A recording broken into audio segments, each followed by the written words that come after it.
Kooliraadio uudised.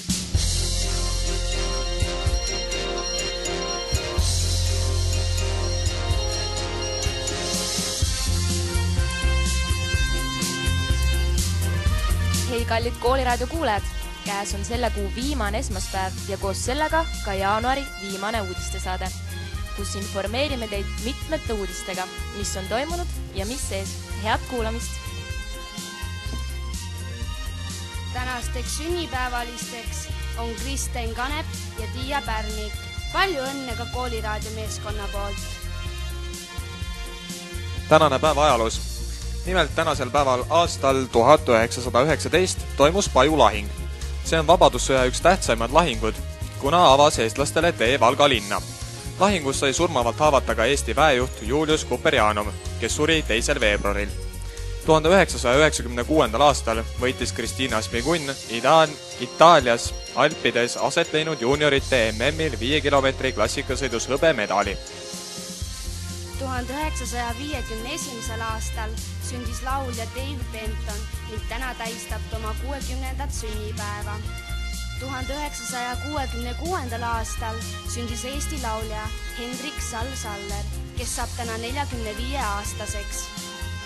Neljapäeval 27. jaanuaril toimus Valga kultuuri- ja huvialakeskuses noortefestival Koolitants 2011. Sirgunna keskkooli esindas tantsugrupp Marleen, kes pälvis eripreemia heade tantsuliigutuste eest.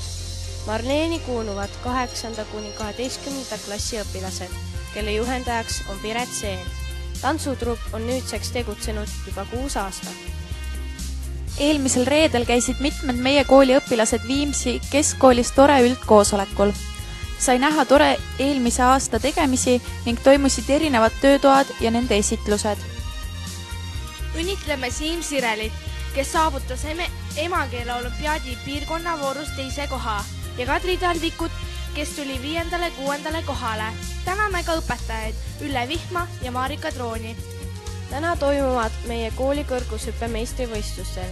2. ja 3. tunni ajal võistlesid 1.–6. klass ning 6. ja 7. tunni ajal 7. ja 12. klassi õpilased. Edu kõigile kõrguste ületamisel!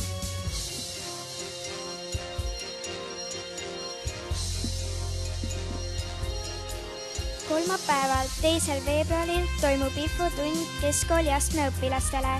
Külla tuleb Kaitseväe värbamiskeskuse nõunik Marek Vitsur, kes tutvustab sõjaväkke astumise tingimusi. Tähelepanu Kooliraadio meeskonnale! Teisipäeval 1. veebruaril pärast tunde toimub Kooliraadio pikk koosolek. Need, kes mingil põhjul kohale tulla ei saa, palume kiiremas korras ette teatada. Nüüd mõne sõnaga ka ilmast. Nimelt sel nädalal kõigub temperatuur 0 kuni -6 külmakraadi vahel. Kohati võib sadada ka lund ning näha päikesesära. Tänane saade on taas kord lõppenud. Juba homme on eetris soovisaade. Tervitage oma koolikaaslasi ja küsige oma lemmiklugu. Täname kuulamast. Homseni!